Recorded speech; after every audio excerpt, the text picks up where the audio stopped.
didn't read at that point, and I saw what looked like meat. I was like, oh, this is going to be great. And what came out was lungs.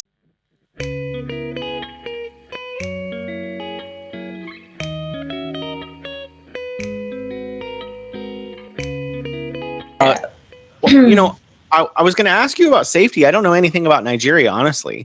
But how do you feel in China? Do you feel like it's a safe place to live at night? Do you walk around? Do you feel comfortable walking around without someone there with you? If I could give China an accolade, it's definitely about its safety and convenience. So, being a lady here in China, I think I feel quite safe. Okay, I feel quite safe. I haven't been to other countries, but I would say that being in China is very, very safe. Very, very safe.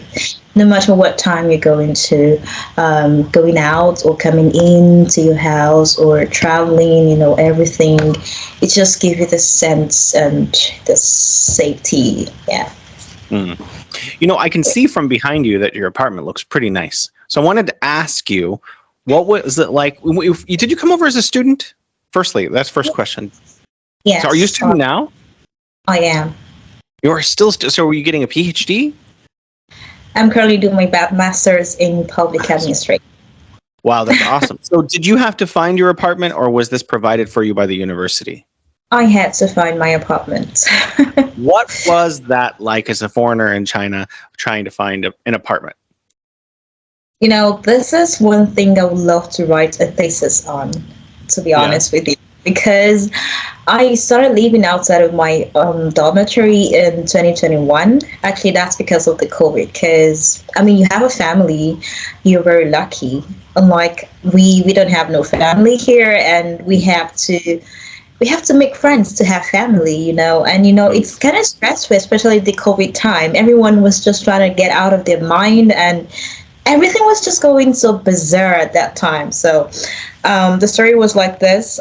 In 2021, the school, their rules got stricter, although they're trying to protect us from the virus and everything, but I couldn't take it anymore. So finding a house, I had to ask around. We have these apps where you can find houses.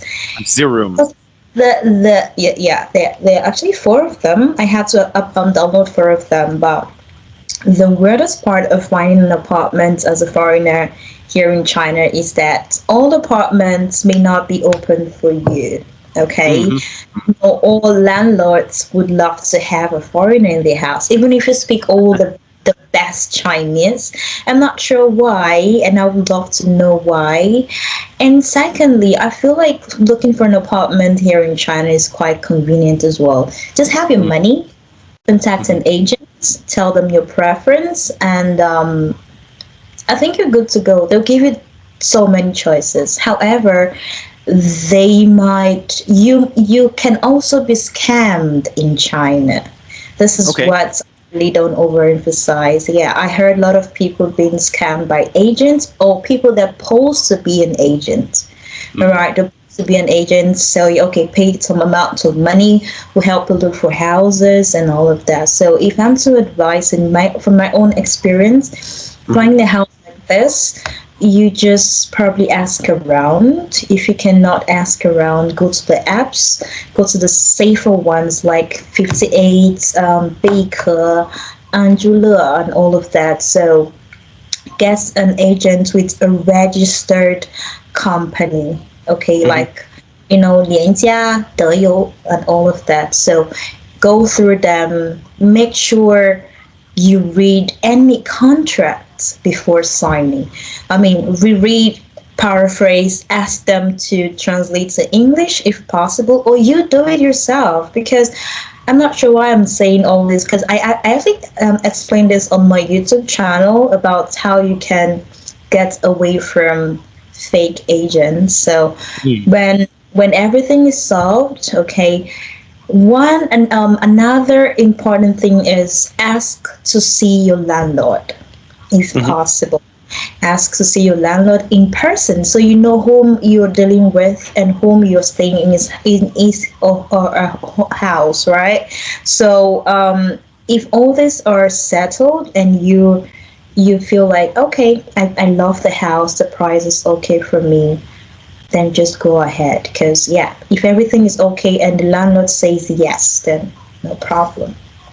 That was how I got here. I had I moved 8 times. So my wife and I, for the first 10 years we were here. I've been here 11 years, almost 12. Almost every single year. And one year we had something similar to what you were talking about. We were trying to move into the Hutongs of Beijing, which is like the downtown old area. And we had something similar to that. But otherwise, I guess we got lucky. We had very positive experiences most of the time. I do know that some landlords are scared of foreigners, because some people have a history of having loud, noisy parties and stuff. So like, at least that's the case in Beijing. I wanted to ask you, because I was going to ask about Chinese, but given that you speak pretty good Chinese, I wanted to ask you if you knew people who wanted to come to China, but they knew like 20 words, right? Like ni hao, jiga, stuff like that. Would they be comfortable here? Would they be able to live in China with very limited Chinese? What do you think? Okay, before I answer your question, I would love to ask you a question, Jason. Sure, yeah. Go ahead. How is your Chinese? How did you learn? Did you learn before coming into China, or you picked up from China? I'm reaching for something. I did the HSK books, right? Yeah, these ones. Okay. This is the one that I still reading all the time. I have the Tang and the Xia, the first and the second one, and I read them all the time with the audio, which is available now on YouTube. So you don't have to have the CD or scan the QR code on the back anymore. You can just go to YouTube, and YouTube has all the audio. And then I just sit there and I listen and repeat and listen and repeat and listen and repeat. And I think I would do a pretty good job on an HSK 4 test right now. So for people who don't know, HSK used to go to 1, 2, 3, 4, 5, 6, and now it goes to 9. So I guess they broke 6 into smaller pieces. Yeah. But most people consider 5, if you pass 5 well, that you're pretty, you could attend university. Most universities have if you can pass HSK 5 level, you're prepared to enter university. Some universities have an HSK 6 requirement, but I don't know why. That's very extreme, in my opinion. Okay, mine had, because we had to pass HSK 6 before graduating. So you are okay, giving it away. Okay, so you know why I asked you the question, because it's related to what you've just asked me. In my opinion, I think with limited Chinese, that's a very hard question, because I didn't come with limited Chinese, so yeah, I wouldn't know. Some of your friends, your Jinan family, are they not able to speak very fluently? How do they do? Let me see. Apparently, I was talking with a friend yesterday. He's from Morocco, and he was explaining to me his experience coming into China. He came to China in September of this year. So he was telling me about how frustrating it was in Beijing airport, literally. Because although technology, this translation and all of that helps a lot, but if you're coming into a country like China with limited Chinese knowledge, that might be a bit hard, because I'm not sure all Chinese would be very patient to wait for you to reach out to your phone and start translating. I'm not sure they have that patience, okay? And if you cannot maneuver your way in a place like the airport, you might be so frustrated. However, if you pass through the stage of airport, like maybe living your everyday life, going to get some groceries, and if you're working, that might be easier. But if you're schooling, that might be a bit difficult, because you may need to talk with the Chinese students in Chinese. Not all of them speaks English or even understand English. So That might be difficult, but not really extremely difficult than unlike when you know nothing, not even a hello in Chinese. That might be a nightmare. So if you come into China, in my own opinion, I would really advise get the basic knowledge. Yeah. Hello, my name is. Where is this place? Can I get this? This. Yeah, something like that. Yeah. I didn't fully answer your question because this is what I use here in China to study.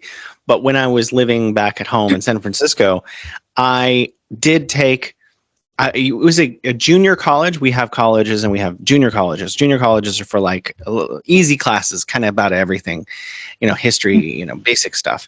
And after I moved back from South Korea, I just took some courses for fun. I was like taking art and I took Mandarin, but I didn't take the 3-unit full 1 semester Mandarin. What I did was they had a 1.5 unit course, which is like half course spread out over full semester. It's super easy. You go like a couple hours a week and we learn like pinyin and how are you and where is that kind of stuff. Okay. So exactly the kind of things you're saying, you should know this. That is what I knew when I arrived. Maybe that is why it was it was easier for me to adapt than some of the people that I knew who came over with me. Some of the people I knew who came over with me were like, oh my God, I can't take this. What's going on? I don't understand anything. And some of them literally after 2 or 3 months, they ran back home. They're like, I can't do it. Oh my God, that's okay. So would you advise someone to be in your level? Probably someone that's not really, because I learned Chinese intentionally. For some people that do not want to learn Chinese, would you advise them to at least get to your level or maybe higher than how you came into China with? What's going to be your advice? I think in my opinion, it's just my opinion, I could be wrong. I think you need 2 things to be successful in China. Number 1, you need kind of like an outlook that this is not going to be like home. This is going to be different.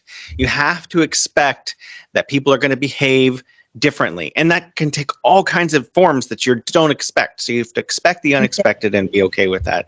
And then number 2, you should have like a basic understanding enough to, if you go into a menu, if you go into a restaurant and they do have a menu with pictures, you should be able to figure out how to get what you want in that scenario. If you go to a restaurant and they have no pictures on the menu, maybe that's not the restaurant for you. Definitely. I mean, I do that right now. Like if I go to a restaurant, because there's some Chinese vocabularies that I just don't stress myself, to be honest. Like engineering, like food sometimes. I like to see what I'm going to eat. Not because I may read wrongly and you give me something else that I may not be okay with. So I love to see pictures too. Well, I like that idea. Let's share weirdest things that came to you at a restaurant when you were expecting something else, because I've got my story already.